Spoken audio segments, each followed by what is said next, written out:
Senhor presidente, senhores deputados, senhoras deputadas, galeria, imprensa, telespectadores da TV Assembleia e internautas. Senhores deputados e senhoras deputadas, eu já vi, deputado Souza Neto, deputados subirem a esta tribuna e dizer que votaram projetos sem saber o que estavam votando. Portanto, para que não aconteça isso, eu vou explicar bem esse projeto de hoje, para que nenhum deputado saia do plenário desta casa sem saber que aprovou um projeto criando multa para o contribuinte, aumentando os juros para o contribuinte e estabelecendo uma série de ilegalidades para o contribuinte do governo do Estado.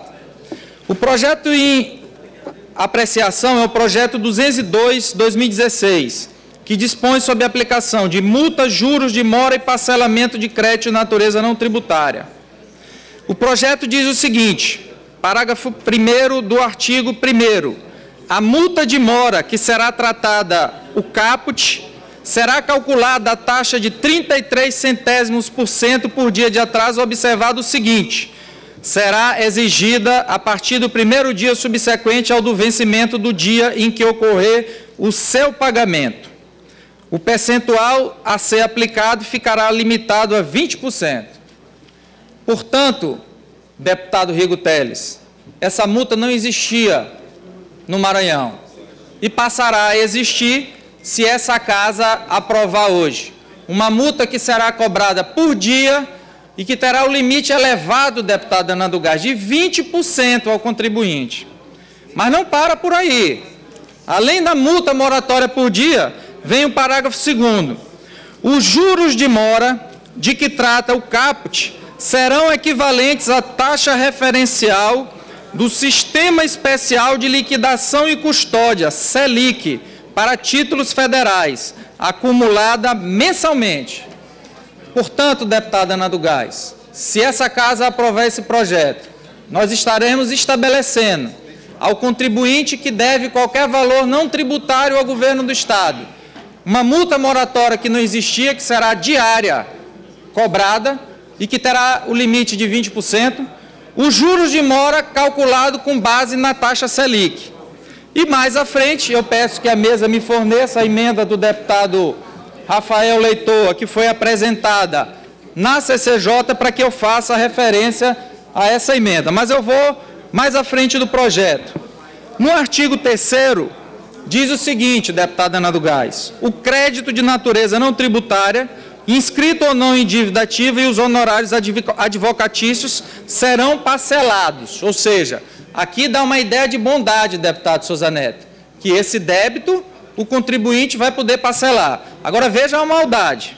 Parágrafo 1º, o pedido de parcelamento importa em confissão irretratável da dívida e renúncia à impugnação ou recurso administrativo ou judicial, bem como desistência dos que já foram interpostos. Ora, deputado Carlinhos Florencio, isso quer dizer que se o contribuinte pedir o parcelamento, ele está impedido de discutir a dívida, seja na esfera administrativa, seja na esfera judicial, deputado Marco Aurélio. Eu sou formado em Direito, me formei pela Universidade Federal do Maranhão e tive como um professor de Direito Constitucional um professor que era um juiz federal e que me ensinou que o artigo 5º, inciso 35 da Constituição Federal diz o seguinte, nenhuma lesão ou ameaça a direito, deputado Cabo Campos, será excluída de apreciação do Poder Judiciário. Esse princípio se chama o princípio da inafastabilidade de apreciação do Poder Judiciário. O parágrafo 1º rasga a Constituição quando diz que, ao pedir o parcelamento, o contribuinte não poderá mais discutir, deputado Edson Araújo. Imagine, Vossa Excelência, a seguinte situação. O Estado estabelece um débito para uma pessoa. E aí tem vários aqui representantes que têm ligações com prefeitura e sabe a quantidade de vezes que o Estado, deputado Glauberto Coutrinho, inclui uma prefeitura no SEI, mesmo essa prefeitura não tendo nada a dever para o governo do Estado. O que diz aqui é o seguinte: o contribuinte só tem duas alternativas, deputado Edson Araújo. Ou ele paga o valor que o Estado está dizendo que é devido na sua totalidade, ou se ele pedir o parcelamento, ele abriu mão de qualquer discussão administrativa ou qualquer discussão judicial. Não há outro caminho, é esse. E eu quero, de já, alertar que eu não quero acreditar que essa casa irá aprovar esse projeto, de que, se passar, eu não tenho dúvida nenhuma que o Ministério Público fará o papel de ingressar com a ADIM para poder declarar inconstitucional esse artigo. Mas eu vou mais à frente.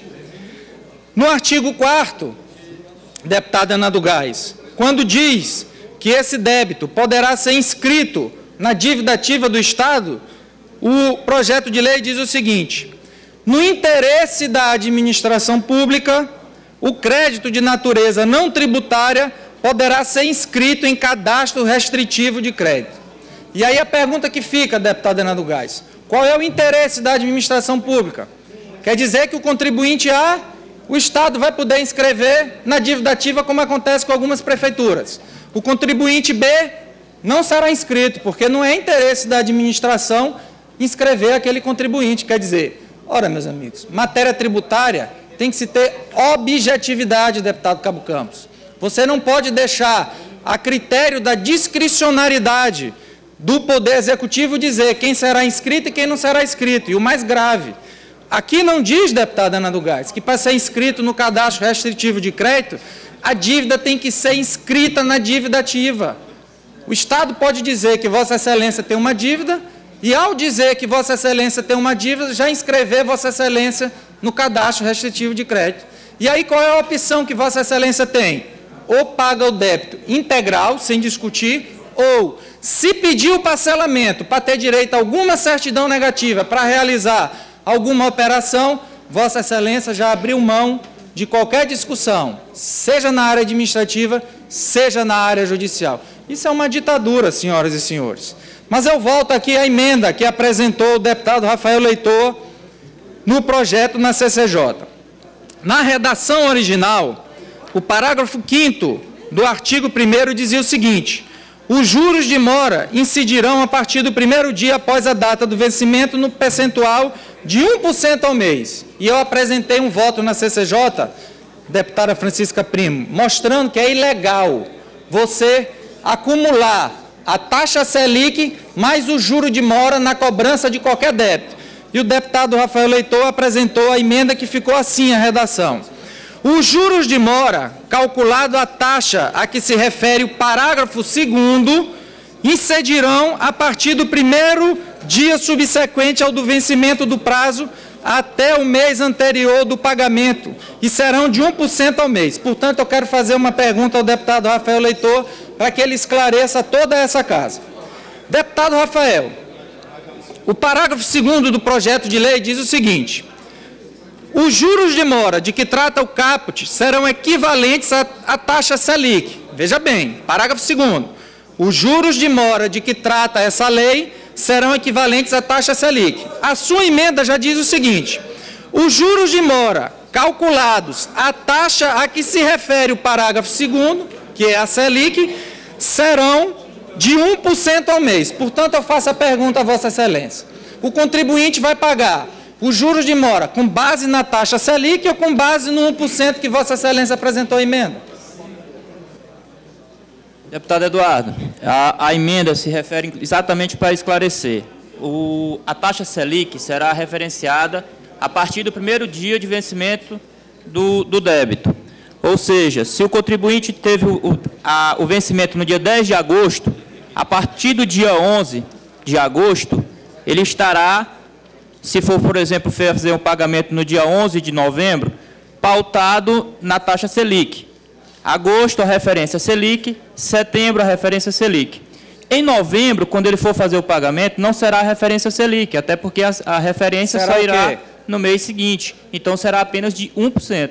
Mas nos meses compreendidos as lacunas, serão referente à taxa Selic. Pois é, mas eu só aproveito a oportunidade... Mas eu só queria dizer a Vossa Excelência, então, que eu queria pedir o voto contrário de Vossa Excelência a essa matéria. Sabe por quê? Porque a emenda... Já concluo, senhor presidente. Porque a emenda saiu pior do que o soneto. Eu vou mostrar a redação de Vossa Excelência. Vossa Excelência acabou de dizer que a taxa Selic incide logo após o vencimento. E que depois... que passar o período da taxa Selic incide os juros de 1% ao mês, não é isso? Exatamente. Pronto, eu vou ler a emenda de Vossa Excelência, no parágrafo 5º. Está publicada no diário do dia 18, do dia 7 de dezembro, na página 18. Parágrafo 5º da sua emenda. Os juros de mora calculado à taxa a que se refere o parágrafo 2º incidirão a partir do primeiro dia subsequente ao do vencimento do prazo anterior, até o mês ao do pagamento, e que serão de 1% ao mês do pagamento. Então, o que eu quero dizer? Vossa Excelência também colocou os juros de 1% para vigorar após o dia subsequente do vencimento do débito. Então, nós teremos acumulação da taxa Selic, que já é uma das taxas mais altas, e acumulação, segundo a redação da emenda de Vossa Excelência, dos juros de 1%. É por não isso, é essa interpretação, deputado. Não, deputado. É isso, não é essa a interpretação. Tanto que essa legislação, inclusive, ela está adequando a legislação já existente, inclusive federal. Isso já está, inclusive, em outras legislações superiores à nossa aqui. E que Vossa Excelência pode dizer qual é a legislação? Porque eu estou com o Código Tributário aqui. Deixa eu só tentar pegar aqui. Inclusive, gostaria de dizer que quando Vossa Excelência coloca que não existe multa por pagamento de atraso, multa já existe diária no regulamento, e essa multa é de 30%. Qual o regulamento, você pode dizer? Posso. Está aqui a lei aprovada em 2002. Sim. Sobre antecipação, a multa de mora era 30%, o artigo 80 da lei 7779. Perfeito, deputado Rafael. Vossa Excelência só não se atentou de um detalhe. Esse regulamento é o regulamento que trata do ICMS. E a matéria que nós estamos votando dispõe sobre juros de mora e parcelamento de crédito de naturezas não tributárias. Portanto, Vossa Excelência está utilizando o Código Tributário para trazer para uma matéria de natureza não tributária. Vossa Excelência não pode fazer a utilização de um percentual do Código Tributário se o que nós estamos votando aqui são matérias de natureza não tributária. Eu vi essa explicação quando Vossa Excelência deu ao jornal, quando foi questionado, e eu aguardei o dia de hoje para informar a Vossa Excelência disso. Deputado Brade, conclua, por gentileza. Já concluo, deputado Aterino.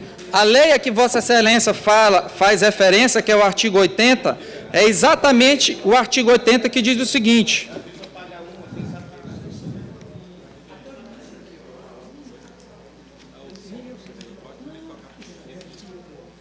o descumprimento das obrigações principais e acessórias previstas na legislação tributária, veja se eu estiver errado, apurado mediante processo fiscal cabível, sem prejuízo do pagamento do valor do imposto quando devido, sujeitará o infrator às seguintes multas: 30% do valor do imposto. É isso? É essa a redação a que Vossa Excelência fez referência? É essa, mas também ela se refere... Pois é, deputado Rafael. Só que o que eu quero dizer, porque o presidente está pedindo para eu concluir... Deputado Eduardo Braide, deputado, por gentileza, já concluo. Que o que a Vossa Excelência está fazendo referência é o Código Tributário Estadual. E o que nós estamos votando aqui, para que fique bem claro, senhoras e senhores deputados, nós estamos estabelecendo uma multa diária que não existia para o contribuinte, que vai ser limitada até 20%, uns juros que vai ser referenciado pela taxa Selic, mais uns juros de 1% ao mês, mais um parcelamento que, se a pessoa fizer, ela não terá o direito de discutir nem administrativamente, nem judicialmente, e mais, dando um cheque em branco ao Poder Executivo para que ele diga quem deverá ser inscrito e quem não deverá ser inscrito no cadastro restritivo de crédito. Portanto, senhor presidente, essa casa não pode dizer que votou essa matéria sem conhecimento. E o pedido que fica aqui, o apelo, é para que essa matéria seja reprovada, rejeitada, porque não é momento de nós penalizarmos o contribuinte maranhense.